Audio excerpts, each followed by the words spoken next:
In this episode, I talk with someone who has pioneered a way to cut heating bills in half in large buildings and who has led one of the UK's oldest scientific institutions. Yet here is someone who deems his career so far a failure. Why? Because he measures his achievements against the problem to which he's devoted his entire career, the problem of climate change. We discuss some of the options to tackle the crisis through alternative sources of energy, through energy efficiency, and, as time is running out, through potential global-scale engineering projects that directly intervene to repair the climate. Along the way, we'll also discuss the nature of innovation, what it means to run a business whose primary goal is to change an industry, the single most important thing that each of us can do for the planet, and the delicious pleasure that an engineer can gain from the simple act of opening a window.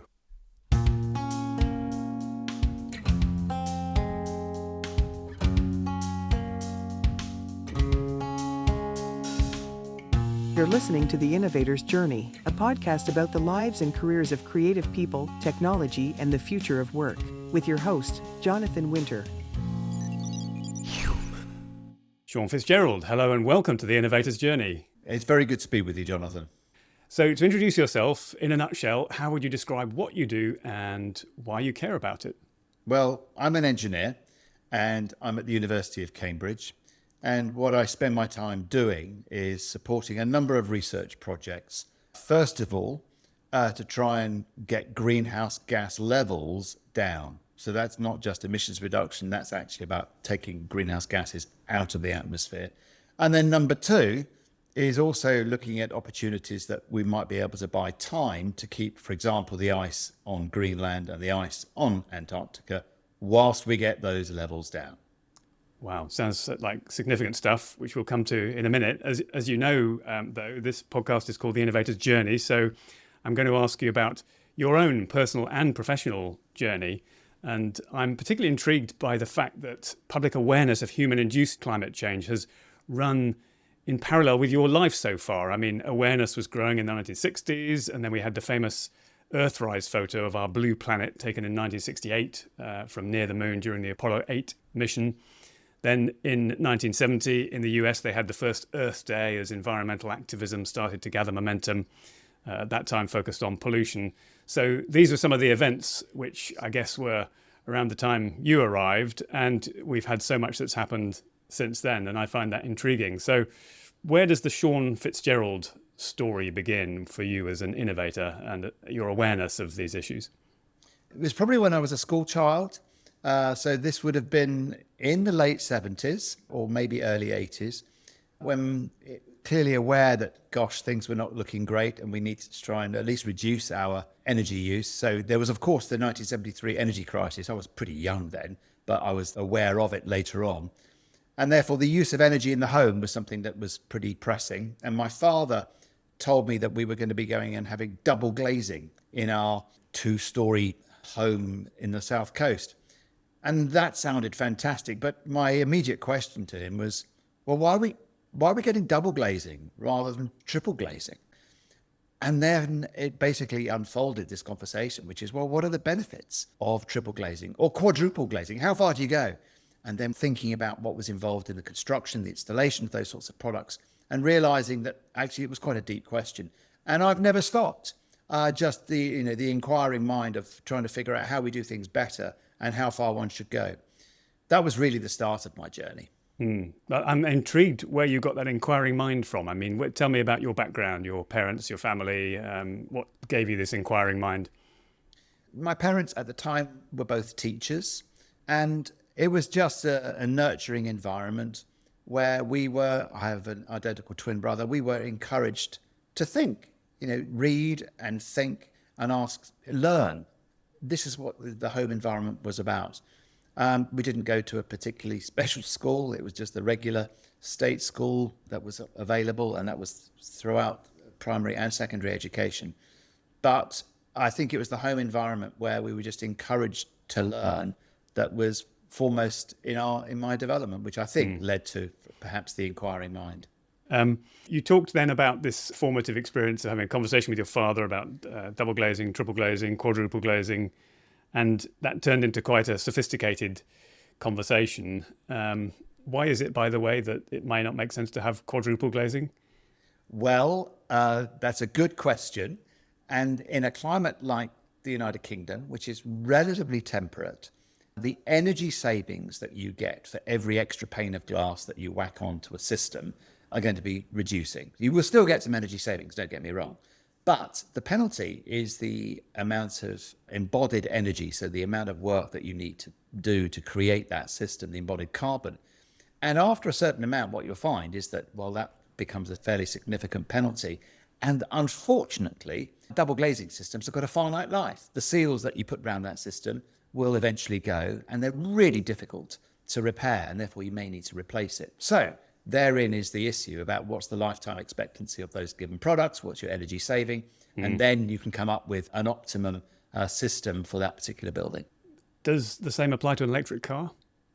Well, it does, I think. My framing is that you can make a decision based on your own footprint, but your own footprint is not the only thing that matters. You need to think about, are you literally going to scrap the car that you've currently got, or is somebody else going to buy it? And therefore, there is a carbon footprint associated with that in terms of it's the life going afterwards.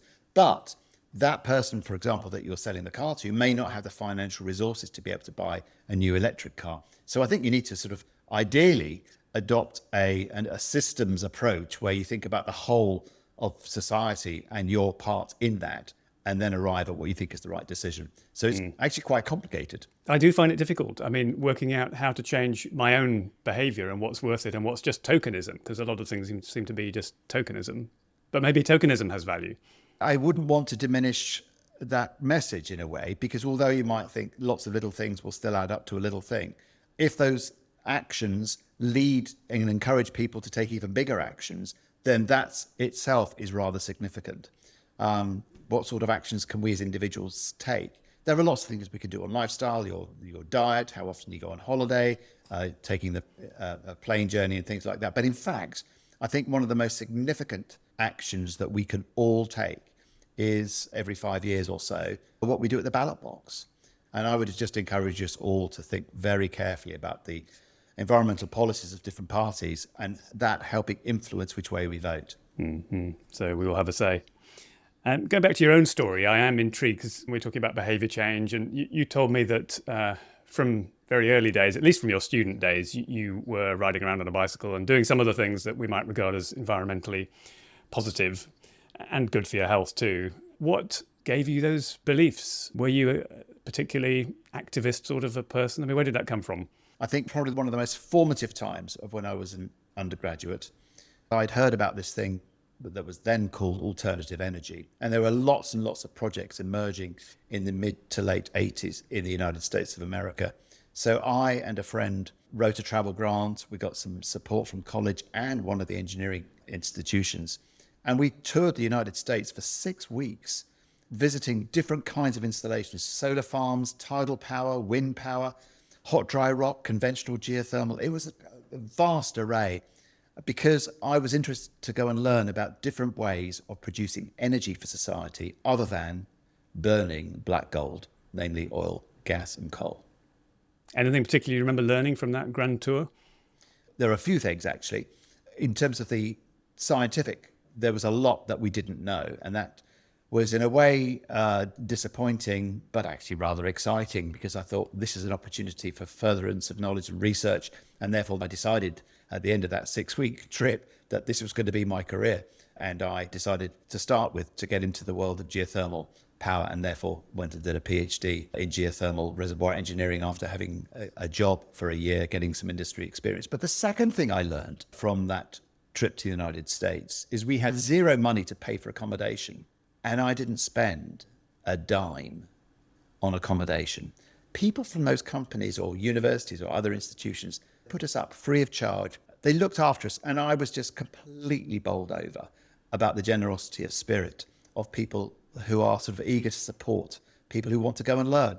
Well, and that whole theme of human generosity is an interesting one, isn't it? Because I get the impression that our entire economic system is built on the idea that we're both entirely rational and entirely selfish. And it seems like a false assumption, and one that prevents us from solving some of the big problems. Well, I completely agree with you. I know we hear in the news so many terrible things, and there are terrible things, and it's really, really appalling. But to counter that, humans have the capacity to be incredibly generous, and it's mind-blowing when that happens. It's taken so many years to begin to change something as big as the damage we do to the planet and to the environment. What have you learned from the experience you had then and since about how to change this big system of ours? It's hard. That's what I have learned. And given the mess that the climate is in right now, it's going to need more than just individual actions. We need to provide bigger solutions. And hence my comment at the beginning regarding one of the biggest things we can do is think very carefully about what we do at the ballot box, because there are very big infrastructure changes that will be needed for society that any one individual cannot do. Even in a small group, you cannot do. So things like, for example, getting sufficient charging points to really move society quickly away from the internal combustion engine to electric cars. The whole thing needs to be thought about in an integrated fashion. Now, you've provided quite an interesting framework with your colleagues at the Centre for Climate Repair in Cambridge in thinking about reduce, remove and refreeze, which kind of encompasses a lot of the things required for us to help to repair the climate and the environment. And you've been talking so far about reduce in the sense that you've been talking about alternative energy. Your own story continued at Stanford, I think, didn't it? This was probably around the time of the first COP meeting, 1995. You were heading off to Stanford to become an assistant professor. Is that right? You led a project on geothermal engineering? That's correct. And it was incredible. I mean, I saw some amazing things. I learned some amazing things and worked with some wonderful people. Being able to generate electricity for people who had no other way of actually generating electricity on islands such as the Philippines. This was how you're going to be able to get them away from just burning biomass and candles at night for light. So it was amazing. And we can do that in certain areas of the world. But what I also learned was that it was always going to be fairly marginal on a global basis. It's not going to be the global solution to energy production worldwide. And therefore, so I can't drill down under my house here in the UK and solve my energy problems. It gets very, very expensive because for most parts of the United Kingdom, the temperature variation with depth is fairly weak, and therefore you put a drill a long way to get to sufficiently hot temperatures. And then, because you've drilled a long way, it's cost you a lot of money. And there are different ways of producing the electricity in a non-fossil fuel way that are much cheaper now. So the advent of wind and solar, for example, is what you should be using rather than attempting conventional geothermal in the United Kingdom. You mentioned that you'd spent, I think it was 5 years or so as a management consultant. What part does that experience play in your career? Well, as an academic at Stanford University, I was having a lot of fun and engaging with industry and helping them with research projects. But I was always limited in my ability to truly engage with some very large companies in that I was able to talk the technical language, but the decisions as to whether they were going to support research at the university and whether they're going to apply any of the insights were all being driven by the financial folk in the company. So they're using a completely different language. And I thought, well, if I want to have a real impact, I better go and get tuned up and learn how to communicate and how to understand financial accounting and things like that. So I decided to therefore go full immersion and leave academia and go into the world of strategy consulting with the express intention of then at some point bringing that back into the fold in the technical area of engineering, but this time with a business background. So you returned to Cambridge after that little strategic break, and returned to academia. What else was going on in the wider public debate at that time? It was becoming increasingly obvious that we needed to figure out ways of reducing our carbon emissions. And one of the key levers was to try and be more efficient in the way that we actually use energy and therefore emit less. It's not emitting zero, of course, but certainly to emit less. And that was what drove me to say, yes, this is something I'm going to go and do. And I had the opportunity to join a research program at the University of Cambridge on looking at ways to reduce the energy consumption of buildings through intelligent ventilation. And reducing the energy use of buildings sounds significant because of the number of buildings we have. How significant is it in the grand scheme of things?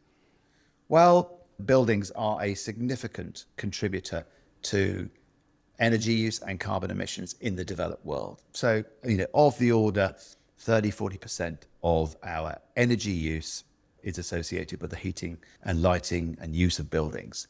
And what we identified through the research program was that there are different ways of ventilating buildings.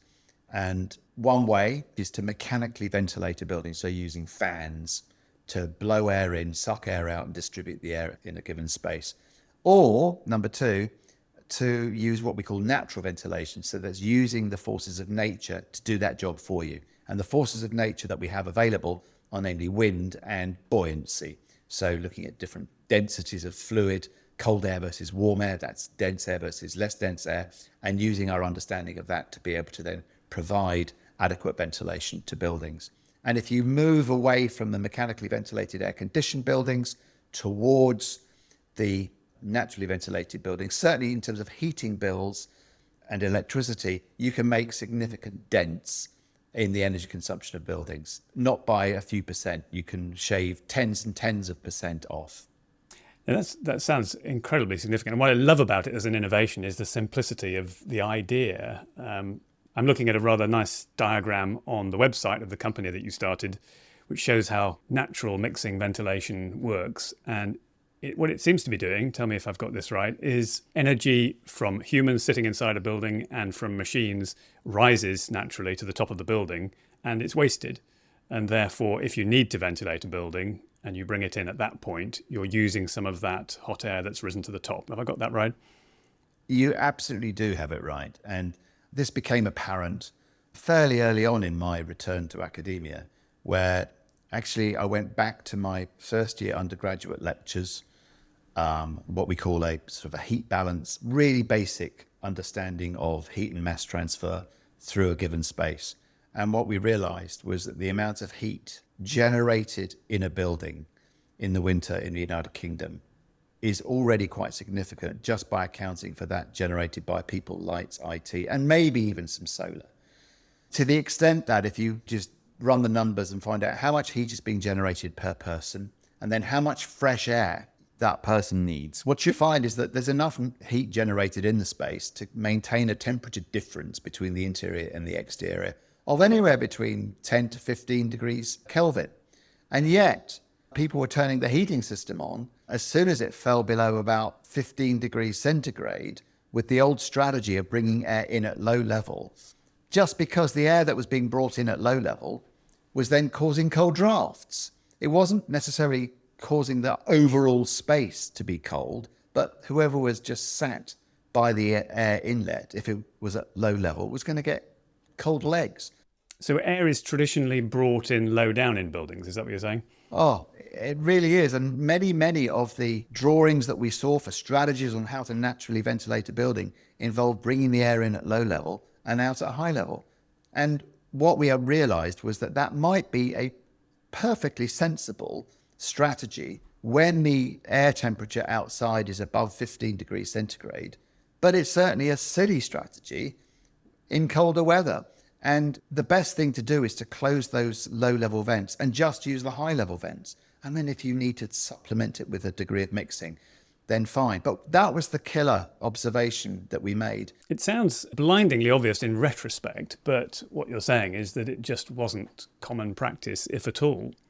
It was worse than that. It wasn't just not common practice, but there were products on the market being offered by various companies that had low-level apertures, and then immediately there would be an integrated heating element.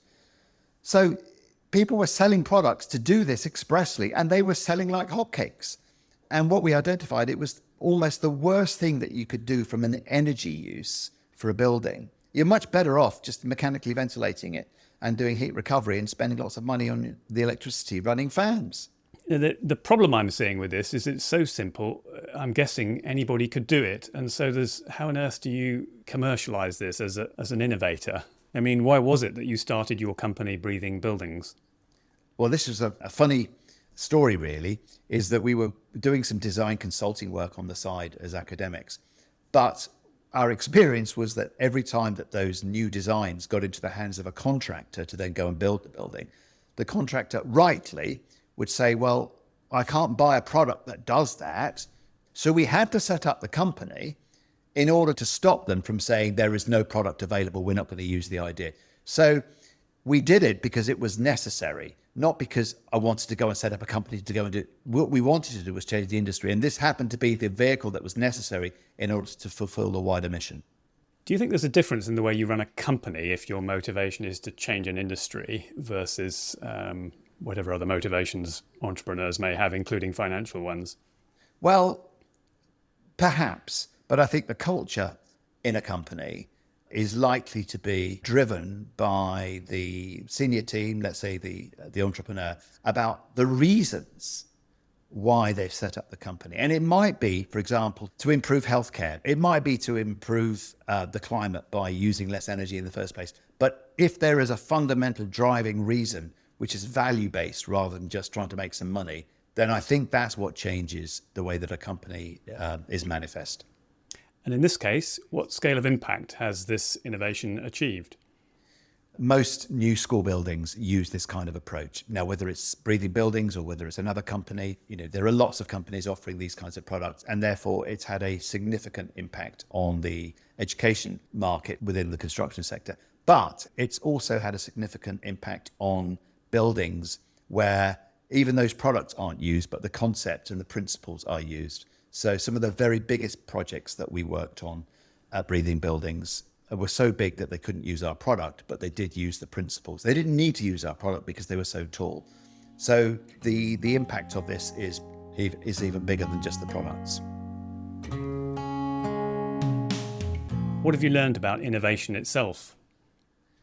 Innovation is something that never stands still. We built the company on the fact that there were a number of very smart engineers who were always just thirsty to do things better, learn new things, figure out how to go and effectively cannibalize the existing products.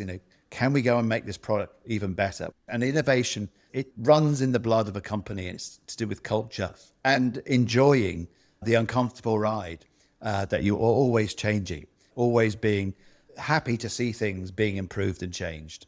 Is there anything particular that you feel enables you, Shaun, to be good at this?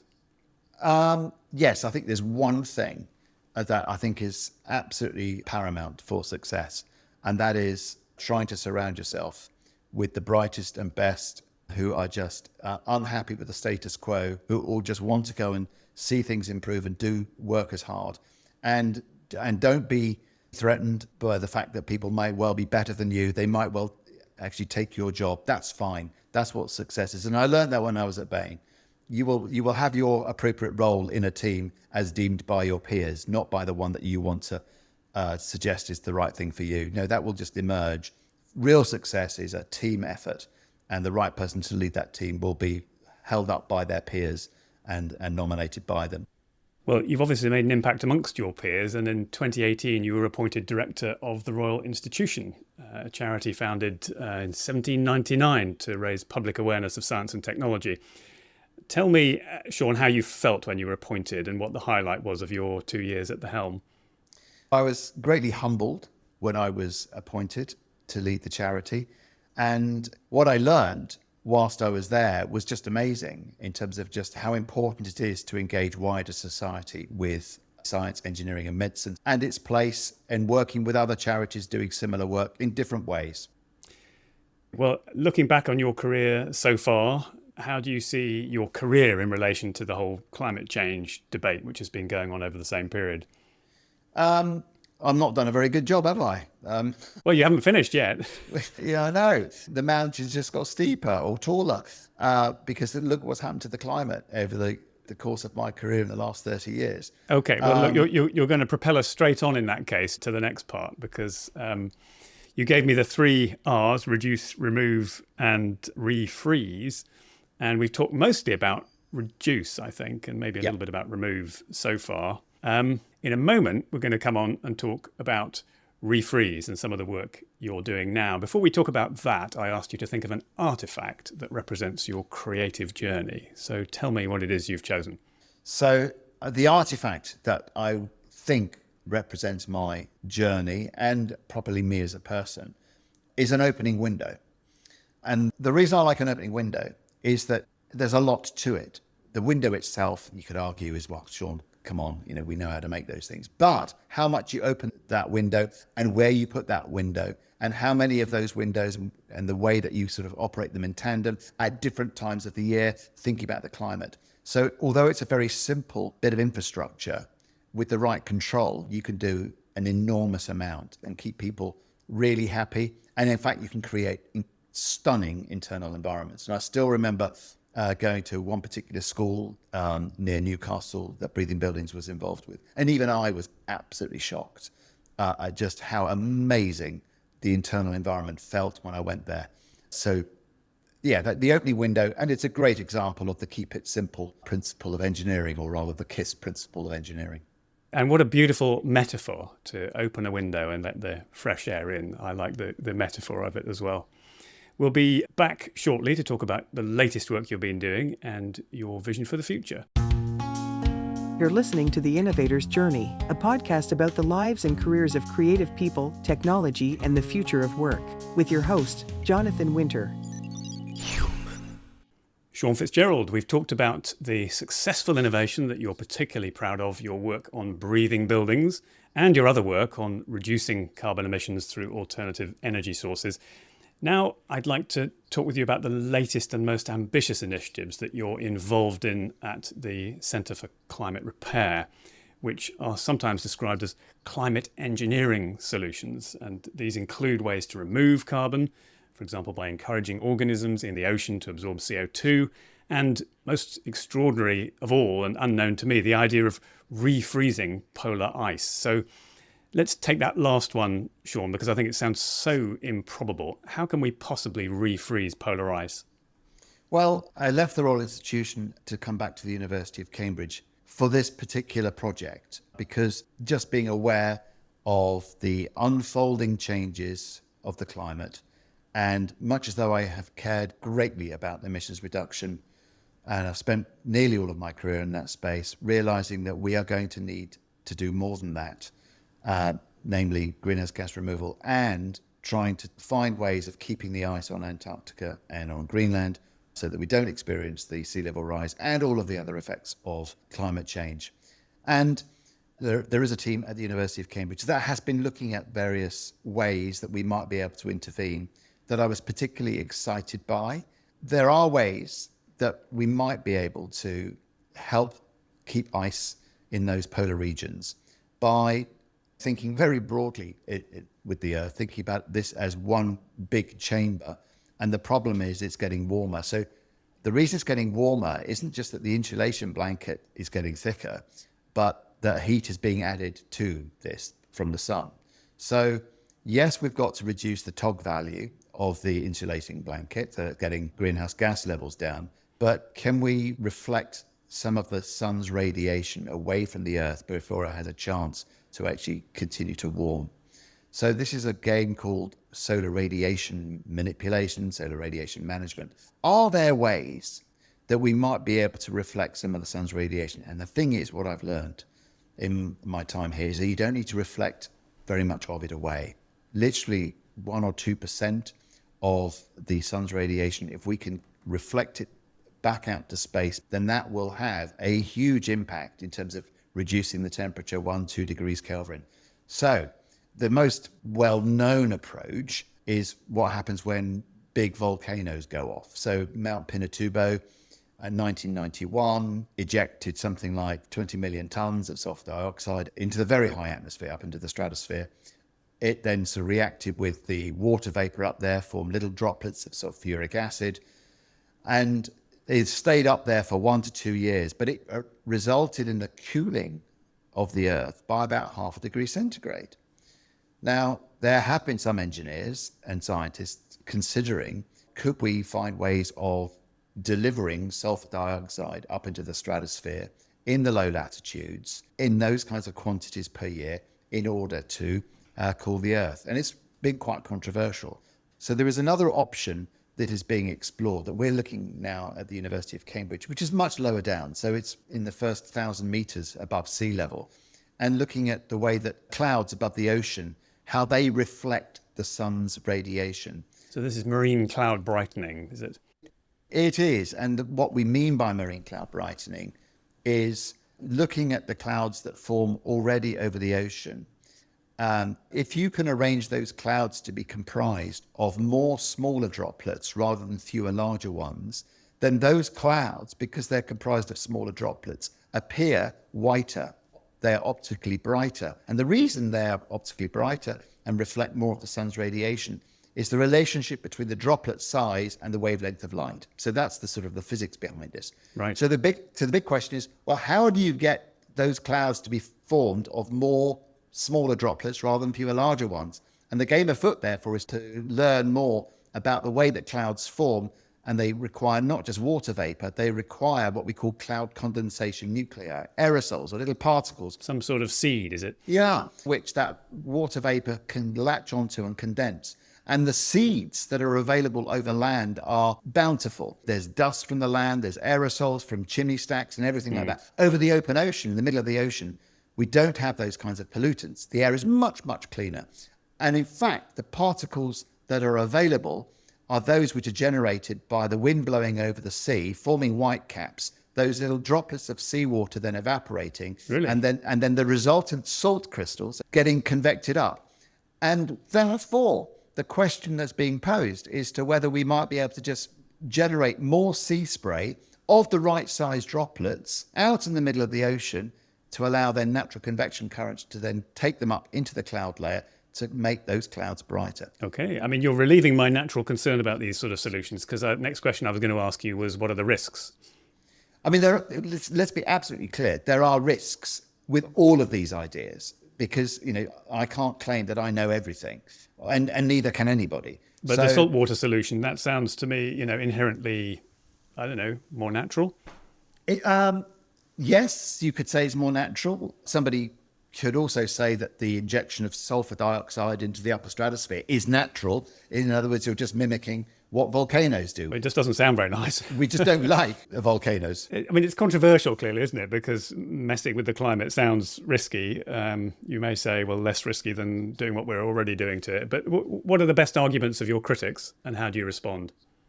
The biggest argument that I have heard against things like marine cloud brightening is something called the moral hazard, which is if there is the possibility of developing technology which can help stave off the worst effects of climate change, perhaps even cool the Earth a little bit, maybe even refreeze the poles, then will that result in a weakening of our resolve to get off fossil fuels? Okay, so a sort of unexpected consequence. If we find a solution, we'll all be off the hook and we'll stop trying. So that's the argument that I hear most commonly. Is it a strong argument? Well, it's called the moral hazard. That's the term that's been used in the literature and by others. And it does concern me. So let's be upfront, yes, I'm aware of this and I am concerned about it. But I'm also concerned that we have been spending the last 30 years increasing our emissions. So we've not been reducing our emissions, we've been increasing them worldwide. And is our resolve so weak as a result of the advent of marine cloud brightening? I don't think so. I was at a conference just before Christmas, COP28 in Dubai, and I had the great privilege of listening to a lady who was the United Nations ambassador to the islands of Palau. They're a low-lying group of islands in the Pacific Ocean, and they are atolls. And what she said was that for my people, a 1 or 2 meter sea level rise is not a case of losing a bit of beach. She said, we have no country. My people are displaced. We've lost our culture. We've lost our place. And are you seriously asking us to reject the idea of even doing research on some of these refreeze interventions, because all that we must therefore rely on is emissions reduction and potentially greenhouse gas removal? She doesn't buy it. She said, and my people are desperate. They want to know whether there are other ways that we might be able to at least get that ice kept on Antarctica and on Greenland whilst we get greenhouse gas levels down. And hearing it this argument from the United Nations ambassador to the islands of Palau, I found absolutely amazing. And those voices who they do represent the minority in the world for sure, people in that particular precarious situation. But I think those voices need a big seat at the table in terms of therefore helping decide how we go and navigate the interventions for climate change. How much hope can the solutions you've been talking about offer somebody like that? What's the probability of success? There are a number of options available in terms of approaches that could potentially help keep the ice on Antarctica and on Greenland, and indeed the sea ice over the Arctic Ocean. If some of them work, or even one of them works, then that's a really great thing. It might not solve everything, but if it's just buying a bit more time to get those greenhouse gas levels down. All of these approaches are like Band-Aid. They're not the solution to the climate problem. Greenhouse gas levels have got to be brought down. That's greenhouse gas emissions reduction as well as greenhouse gas removal. So this area of what we call Refreeze is the Band-Aid. And some doctors have said this to me. It's a bit like the measures that you need to put in place to keep the patient alive whilst you sort out the underlying problem. Thank you. The final part of these podcasts is where we talk about the future of work. And I'm interested in how you see the work of a climate scientist changing in the next few years, particularly as a result of some of the technologies that enable us to do new things like AI. I mean, I think the role of research is going to change with AI for sure. In other words, there will be more opportunities to not just rely on solving difficult equations, which are the nuts and bolts of some of these climate models today, but actually using AI, which therefore is a completely different approach to how we might do climate forecasting, weather forecasting. So I see that being a massive opportunity. It's only beginning to emerge right now, and even feeding into research. So for example, learning about marine cloud brightening. Actually, there are a whole bunch of observations that already exist with ships traversing the ocean, the material being ejected from their funnels, which are aerosols and particulates, and that they form cloud banks behind that. So there are opportunities to use AI to help enhance our understanding of what might be good interventions to consider for managing the climate. And in terms of more generally in the way of work, this is where I think, the advent of Zoom, Teams and things like this, and the way that climate scientists interact, my caution is that we strike a balance between doing what's right by not flying to every meeting, but we mustn't miss the opportunity for spark, real creativity that you get sometimes by sharing a meal with somebody. So there is this human element that is incredibly important for generation of new ideas as part of research. And I think we are still having to navigate that journey, Jonathan, and figure out what technology really can do for us, and rather than being slaves to it, to make sure that we're using it in an appropriate fashion. So if one of your students were to ask you how they should approach their future working life in order to make the biggest possible difference to the world, what would you say? I mean, I would say work anywhere, live anywhere, but be absolutely clear that you can't just be behind your screen. You're going to need to think about your own mental health and physical interactions being part of what it means to be human. And I know this comes into what is it to be human. I think we mustn't forget some of these key attributes. And finally, we've been talking about the big 3 climate repair themes of reduce, remove and refreeze. If you had a chance to write a slogan on a giant billboard with your advice that would be read by the whole world, what would you say? Well, I feel really quite strongly about this, and it's changed, by the way. I used to say, just do what is right. But actually, I have now tempered that to say, do what you think is right. Because actually, your moral fiber is all about, did you do what you thought was the right thing? And as long as you do what you think is the right thing, that's what drives good people. Shaun Fitzgerald, thank you so much for sharing your own story, the story of climate repair and the innovative work you're continuing to do to address the climate emergency, and for sharing some of your thoughts on the future. Thank you so much, Jonathan. Thank you for listening to The Innovator's Journey with me, Jonathan Winter. If you enjoyed today's story, do share it with your friends and colleagues and subscribe to make sure you hear future episodes. This podcast was recorded in Riverside, edited and transcribed automatically in Descript, with algorithmic music from SoundDraw and artwork generated with DALL-E. The rest was human.